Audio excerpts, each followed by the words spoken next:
Եթերում լուրերի ժամն է, բարի երեկո։ Եվ այսպես ազգային ժողովում այսօր թեժ է եղել նիստի ընթացքում ընդդիմությունն ու իշխանությունը դարձյալ միմյանց են մեղադրել։ Խորհրդարանի նախագահն արձագանքել է Երևանի նախկին քաղաքապետ, իսկ այժմ պատգամավոր Հանրապետական կուսակցության անդամ Տարոն Մարգարյանի օգնականի քննադատությանը, որը գործող իշխանությանը մեղադրել էր կոռուպցիայի եւ տոնածառի ամանորյա խաղալիքները չափազանց բարձր գնով գնելու համար։ Ալեն Սիմոնյանն ասել է, որ էթիկայի կանոնագիր կընդունել են, բայց պատասխանն օրենքի սահմանում ստանալու են։ Այսօրվա խորհրդարանի նիստին հետևել են նաև դպրոցականները։ Սիրելի երեխաներ, ես ուզում եմ շատ կարճ ձեզ ծանոթացնեմ օրինակ երկու պատգամավորի հետ, որոնք այսօր ազգային ժողովի նիստերի դահլիճում են։ Օրինակ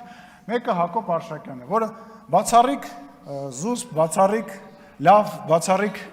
չկոռումպացված եւ լավ անձնավորություն է, եւ երկրորդ անձնավորությունը ուզում եմ ծանոթացնեմ Երևանի նախկին քաղաքապետ Տարոն Մարգարյանին,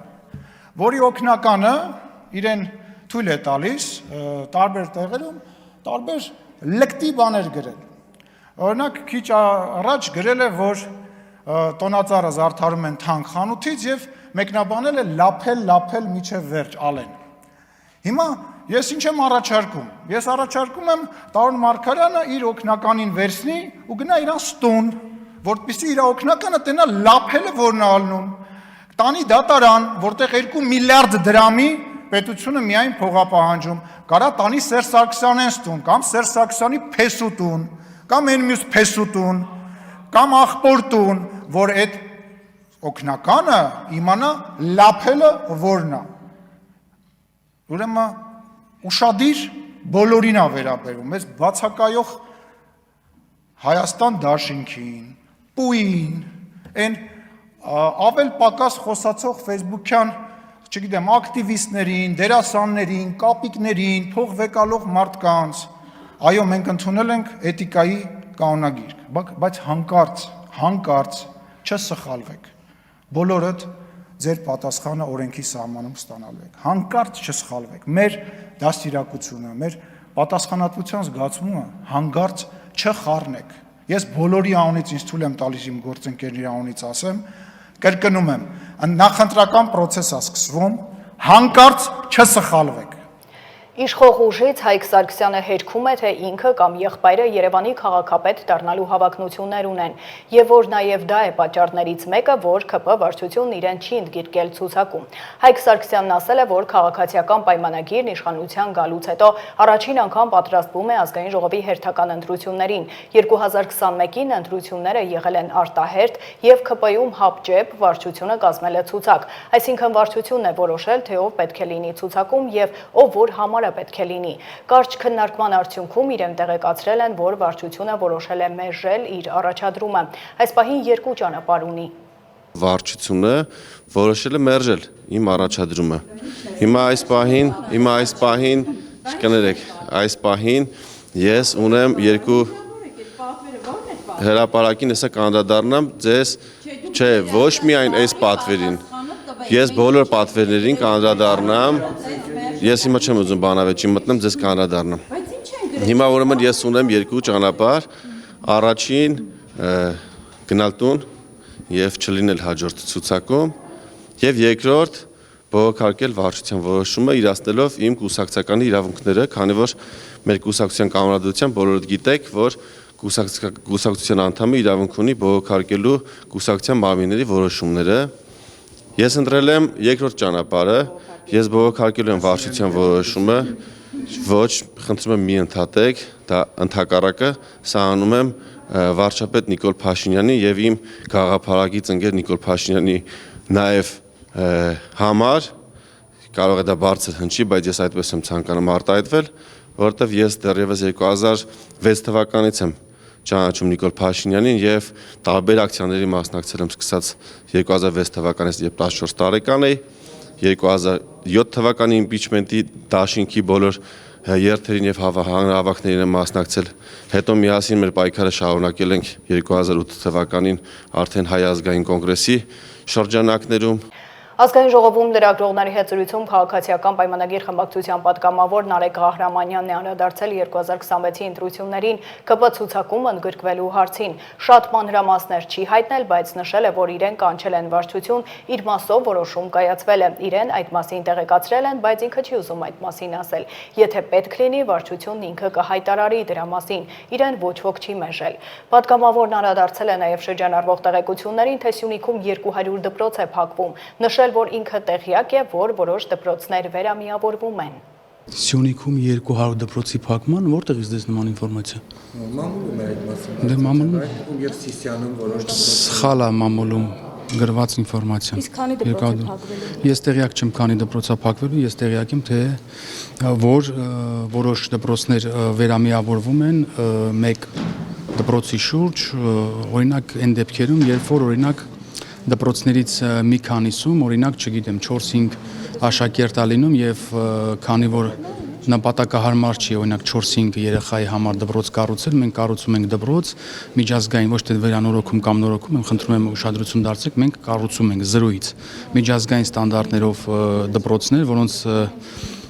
պայմանագրային գները որոշ դեպքերում 4-5 միլիարդ դոլարի համարժեք դրամ է լինում եւ բնականաբար բոլոր այդ հարակից գյուղերի աշակերտներին տեղափոխելու ենք այդ դպրոցներ։ Բայց ինչպես է տեղափոխումը կազմակերպվում, որտեղ օրինակ կան ծնողներ, որ ասում են, որ մի համայնքից մյուսը գնալը հատկապես օրինակ եղանակային պայմաններում ծննդանը։ Այդ նույն եղանակային, այդ նույն ամեն ինչ կա, այդ նույն եղանակային լսեք, այդ նույն եղանակային պայմանների բարագայում նաև օրինակ մեր դպրոցի դասատուները շատ մեծ խանդավառությամբ քաղաքից գնում են եւ դպրոցում հարցազրույց են, ներողություն, դասավանդում են, այսինքն տեղափոխության հարցը պետությունը վերցրել է իր վրա։ Ինչու՞մն է խնդիրը, ես չեմ հասկանում։ Իսկ ինչից է ենթադրում, որ ասում էր, որ 300 դպրոց, 500 դպրոց, 300 լսեք, 18 թվականից հետո Սյունիքի մարզում կառուցվում է ոչ թե վերանորոգվում է, այլ կառուցվում է մոտավորապես, եթե չսխալվեմ, մի քանի տասնյակ միլիարդի դպրոցներ եւ փակվելու մասին, որը ելի եմ ասում, ոչ մի նախկին իշխանության ժամանակ նման ծավալի աշխատանք չի կատարվել։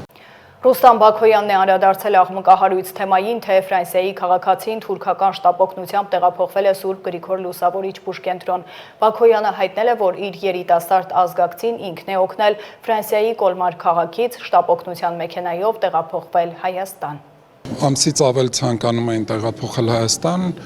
լոգիստիկ եւ այլ փաստաթղթերի հետ կապված հարցեր կային։ Իմ միջամտությամբ կարգավորվել են այդ հարցերը եւ Ֆրանսիայից տեղափոխվել է Հայաստան։ Իմ ազգակիցը եւ հիմա Հայաստանի Հանրապետությունում է գտնվում, ով նաեւ Հայաստանի Հանրապետության քաղաքացի է։ Հիմա ինչպես է վիճակը։ Ծանր։ Բայց ջան գիտեք, բազմաթիվ խնդիրներ կան։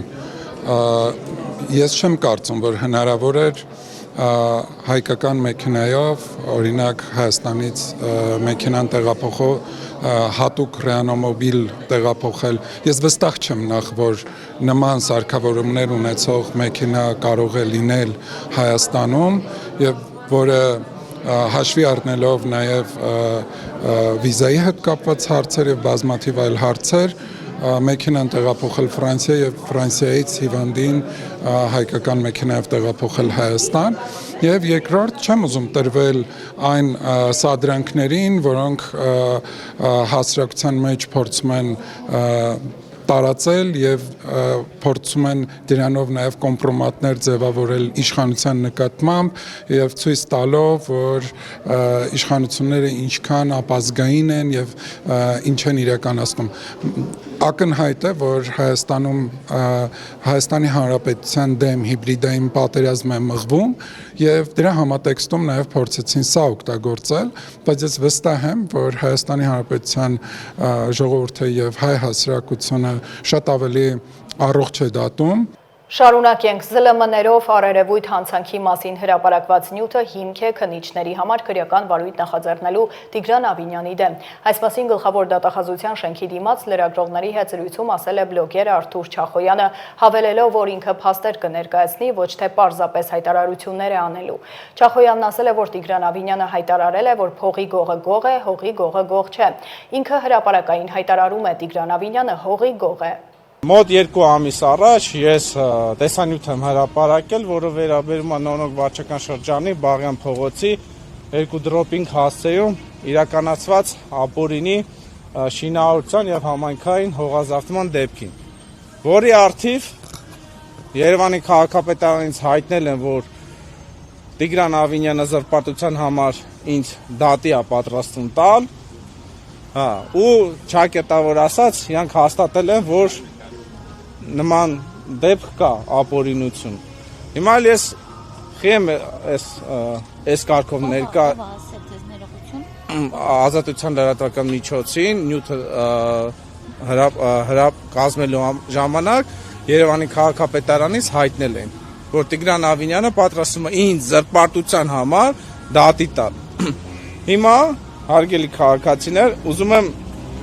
հերթով հստակ փաստերով ներկայացնեմ, որ Տիգրան Ավինյանը, ինչպես նա է հայտարարել, որ փողի գողը գող է, հողի գողը գող չի, հրապարակային հայտարարում եմ Տիգրան Ավինյանի հայտարարության համաձայն եւ իր անգործությունների համաձայն Տիգրան Ավինյանը հողի գող է։ Գյումրու նախկին քաղաքապետ Վարդան Ղուկասյանը եւս 3 ամիս կմնա կալանքի տակ։ Նրա նկատմամբ կալանքը որպես խափանման միջոց փոխելու համար միջնորդություններ էին ներկայացրել ազգային ժողովի ընդդիմադիր պատգամավորներ Գեղամ Մանուկյանը, Գառնիկ Դանիելյանը, Մհեր Մելքոնյանը, նաեւ դերասան Լևոն Հարությունյանը։ Պաշտպաններն առաջարկել էին Ղուկասյանի նկատմամբ կիրառել այլընտրանքային խափանման միջոցներ կամ դրանց համակցությունը, որով հնարավոր է ամբողջությամբ ապահովել Ղուկասյանի իրավաչափ վարքագիծը եւ կանխել բոլոր դրսեւորման ռիսկերը։ Դատախազի խոսքով բարձր է ռիսկը, որ Վարդան Ղուկասյանն ազատության մեջ մնալու դեպքում կկատարի նոր հանցանք, ինչպես նաև հաշվի առնելով զբաղեցրած բարձր պաշտոններն ու ունեցած դիրքը, հեղինակությունը կարող է անօրինական ազդեցություն ունենալ վկանների եւ գործով անցնող այլ անձանց վրա։ Բաքվում ավարտվել է Արցախի նախկին պետնախարար Ռուբեն Վարդանյանի նկատմամբ իրականացվող դատական քննությունը, հաղորդում են ադրբեջանական լրատվամիջոցները։ Դատարանի երեկվա նիստի ընթացքում կողմերը հայտարարել են, որ չեն առարկում դատաքննության ավարտի եւ ճառերի փուլի մեկնարկի դեմ։ Բացի այդ, Վարդանյանի նշանակված փաստաբանը ներկայացրել է 2 միջնորդություն, որոնք դատարանը չի բավարարել։ Ադրբեջանական լրատվամիջոցները չեն մանրամասնել, թե ինչ միջնորդություններ են ներկայացվել։ Հաջորդ նիստը կկայանա դեկտեմբերի 18-ին։ Ծափաթաղում 3-ամյա փոքրիկի սպանության դեպքի առթիվ նախաձեռնված քրեական վարույթի նախաքննությունն ավարտվել է։ Քննչական կոմիտեի տեղեկացմամբ համաձայն դիակի դատաբժշկական փորձաքննության եզրակացության 3-ամյա երեխայի մահը վրա է հասել մեխանիկական շնչահեղձության, պարանոցի օրգանների բութ առարկաներով սեղմման հետևանքով։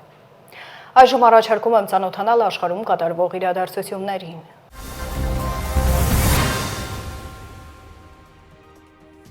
Եվրոպան պետք է պատասխանատու լինի իր սեփական անվտանգության համար։ Այս մասին այսօր Եվրախորհրդարանում հայտարարել է Եվրոպական հանձնաժողովի նախագահ Ուրսուլա ֆոն դեր Լայենը։ Նա ընդգծել է, որ Եվրոպան չի կարող թույլ տալ, որ ուրիշները որոշեն իր աշխարհայացքը։ Ուրսուլա ֆոն դեր Լայենը նաև շեշտել է, որ Եվրոպայի կողմից իր դիրքերը համաշխարհային ասպարեզում ամրապնդելու անհրաժեշտություն կա։ Խոսելով Ուկրաինայի մասին, Լայենը շեշտել է այդ երկրին օգնություն տրամադրելու անհրաժեշտությունը։ Մենք պետք է որոշենք, թե որ ճանապարհը եւ ուղին ենք ցանկանում ընտրել, բայց մեկ բան շատ պարզ է, մենք պետք է որոշում կայացնենք հաջորդ 2 տարիների ընթացքում Ուկրաինային ֆինանսավորելու վերաբերյալ, նշել է Եվրոպական հանձնաժողովի նախագահը։ ԱՄՆ նախագահ Դոնալդ Թրամփը հայտարարել է, որ իր կողմից սահմանված մաքսատուրքերը ավելի քան կիսով չափ կրճատել են երկրի առևտրային դեֆիցիտը։ Վերջերս հրապարակված տվյալները ցույց են տալիս, որ մաքսատուրքերը կրճատել են ԱՄՆ առևտրային դեֆիցիտը ավելի քան կիսով չափ։ Նա այս մասին գրել է իր սոցիալական հարթակում։ Ամերիկացի առաջնորդը նշել է, որ այս ցուցանիշը ապագայում միայն կաճի։ Դեկտեմբերի 9-ին Թրամփը հայտարարել է, որ ԱՄՆ Գերագույն դատարանի կողմից հնարավոր սակագնային սահմանափակումը սպառումը կլինի երկրի ազգային անվտանգության համար ամենամեծ սպառնալիքը։ Ապրիլի 2-ին ԱՄՆ նախագահը հայտնել էր 185 երկրներից եւ տարածքներից ներմուծվող ապրանքների վրա մաքսատուրքերի սահմանման մասին։ Ավելի ուշ ամերիկացի առաջնորդը ճշգրտել է մի շարք երկրների համար նախատեսված մաքսատուրքերի դրույքաչափերը։ Ուկրաինայի եվրոպական ուժերը, որոնք ստացել են Եվրոպայի եւ Միացյալ Նահանգների անվտանգության երաշխիքներ, որոշակի հանգամանքներում կարող են դիմադրել ռուսական ուժերին։ Երաշխավորները պարտավոր կլինեն ետ մղել ռուսական զորքերը հրադադարի պայմանների ցանկացած խախտման դեպքում, հայտարարել է Գերմանիայի կանցլեր Ֆրիդրիխ Մերցը։ Մենք կապահովենք ապառազմականացված գոտի պատերազմող կողմերի միջև եւ ավելի կոնկրետ լինելու համար մենք նաեւ կգործենք համապատասխան ռուսական ներխուժումների եւ հարձակումների դեմ, նշել է Գերմանիայի կանցլերը։ Հիշեցնենք, որ երկուշաբթի օրը Բեռլինում կայացած եվրոպացի առաջնորդների հանդիպման ժամանակ առաջարկվել է ստեղծել անվտանգության ուժեր Ուկրաինայում հնարավոր հրադադարն ապահովելու համար։ Համատեղ հայտարարության մեջ նշվում էր, որ Եվրոպայի գլխավորած ուժերը ԱՄՆ աջակցությամբ կաջակցեն Ուկրաինայի զինված ուժերին եւ կապահովեն օդային տարածքի եւ ծովային տարածքների անվտանգությունը։ Եվրամիության կողմից Վրաստանին տրամադրվող ֆինանսական օգնության կասեցումը կարող է տարածվել նաև 2026 թվականի վրա։ 2025 թվականի արդյունքներով ֆինանսական օգնություն չի ցուցաբերվել, հայտնել են Եվրահանձնաժողովից։ Եվրոպական ժողովրդական կուսակցությունից Եվրախորհրդարանի պատգամավոր Թոմաս Զդեխովսկին նշել է, որ սա չի նշանակում Եվրամիության կողմից ֆինանսավորման ամբողջական դադարեցում, սակայն հաջորդ տարի պետական մակարդակով զգալի ֆինանսավորումը քիչ հավանական է, եթե տեղի չունենան հստակ քաղաքական փոփոխություններ։ Ինչպես հայտարարել է Եվրապատգամավորը, Վրաստանը գտնվում է խորը քաղաքական ճգնաժամի մեջ, իսկ մարդու իրավունքների վիճակն այնտեղ էապես վատթարացել է 2024 թվականի խորհրդարանական ընտրություններից հետո։ 2024 թվականի նոյեմբերի 28-ին իշխող վրացական երազանք ժողովրդավարական Վրաստան կուսակցությունը որոշում է կայացրել մինչև 2028 թվականը կասեցնել Եվրամիության հետ Եվրամիությանն անդամակցելու շուրջ բանակցությունների բացման հարցի քննարկումը եւ հրաժարվել Եվրամիության բոլոր բյուջետային դրամաշնորհներից։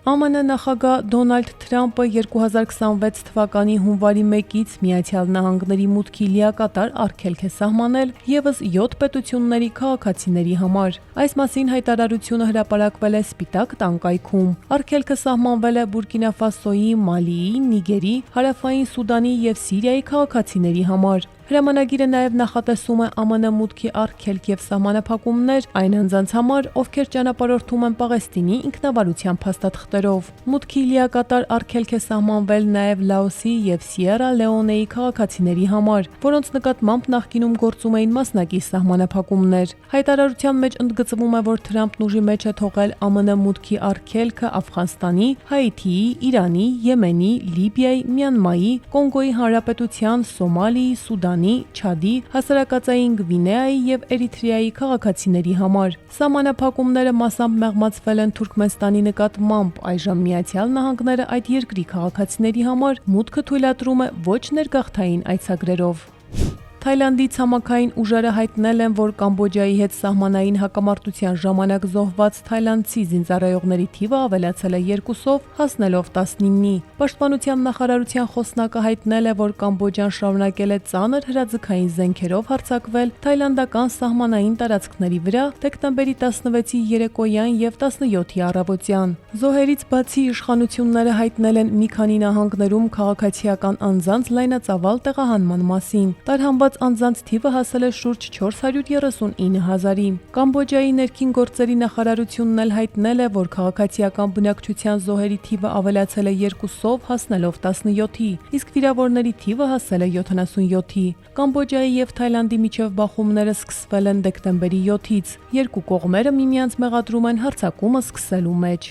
Արմինե Գևորգյան, Update լրատվական։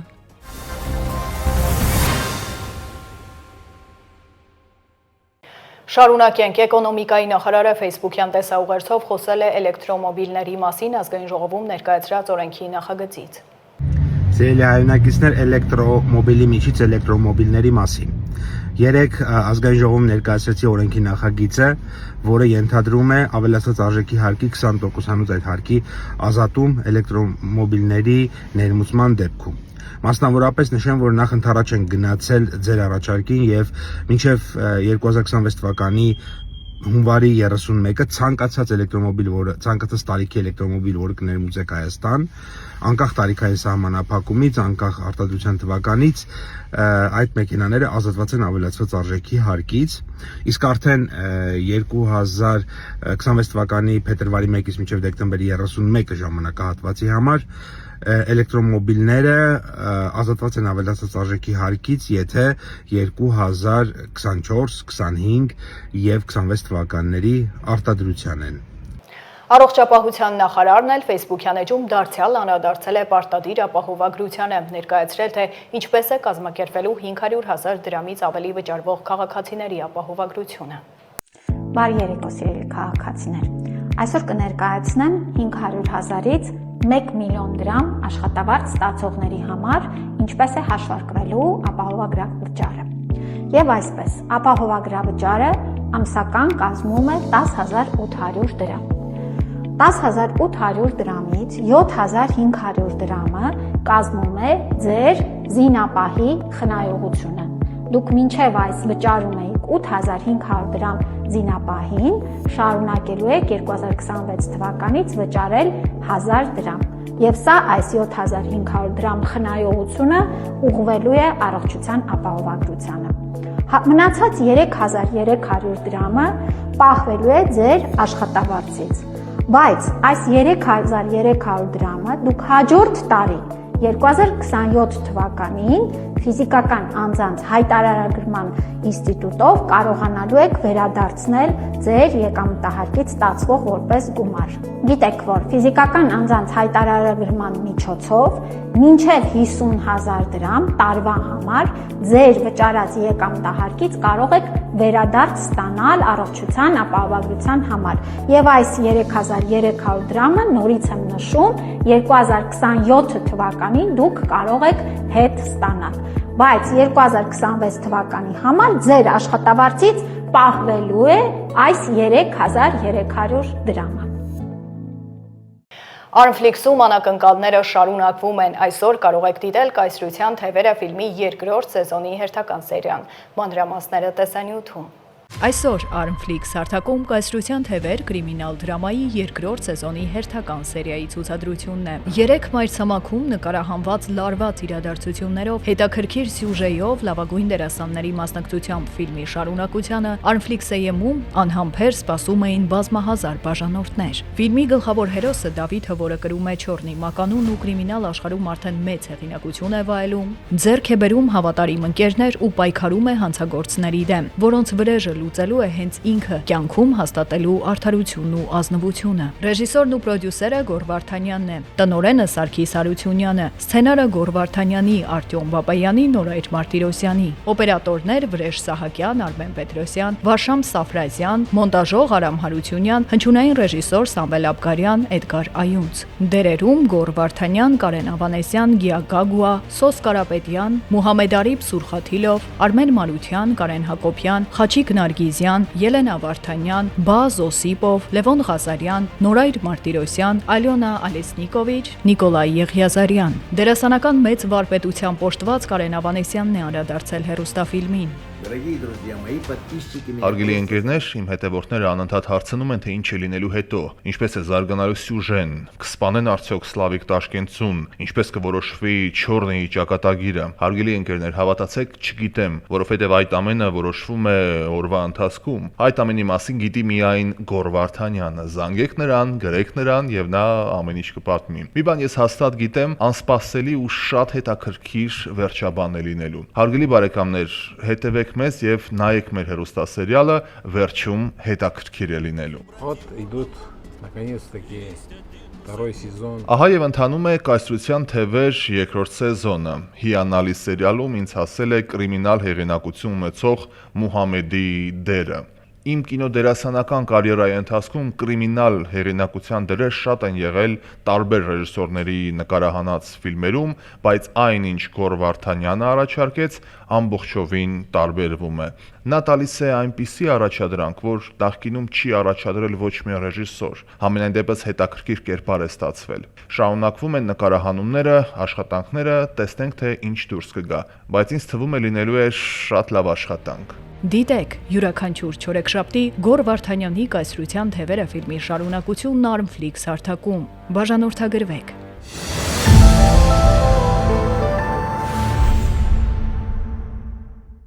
Եվ առաջիկայում ձյան տեսքով տեղումներ չեն լինի։ Գագիկ Սուրենյանը Facebook-յան տեսաուղերձում հայտարարել է, որ առաջիկա 10 օրերին մեր երկիրը գտնվելու է հզոր անտիցիկլոնյան գոտում, որը հանրապետության ամբողջ տարածքում ապահովելու է պարզ երկինք ու առանց տեղումների եղանակ։ Բարև ձեզ սիրելի հայրենակիցներ, այս եթերը արվում է հատուկ նրանց համար, ովքեր սպասում են ձյան։ Պետք է ասեմ, որ առաջիկա 10 օրերին մեր երկիրը գտնվելու է հզոր անտիցիկլոնի ազդեցության գոտում, որը հանրապետության ողջ տարածքում ապահովելու է պարզ երկինք եւ առանց տեղումների եղանակ։ Օդի ջերմային ֆոնում էլ առաջիկա 10 օրերին էական տատանումներ չեն կանխատեսվում։ Պետք է ասեմ, որ օդի ջերմաստիճանը Հայաստանում շարունակում է կլիմական նորմայից բարձր մնալ մոտ 2-ից 4 աստիճանով։ Այսքանը դուք դիտում էիք Update լրատվականը, հիշեցնեմ վայրկյաններ անցվեր լուծությունն է, բաց չթողնեք, իսկ ես ձեզ հրաժեշտ եմ տալիս, հաջողություն։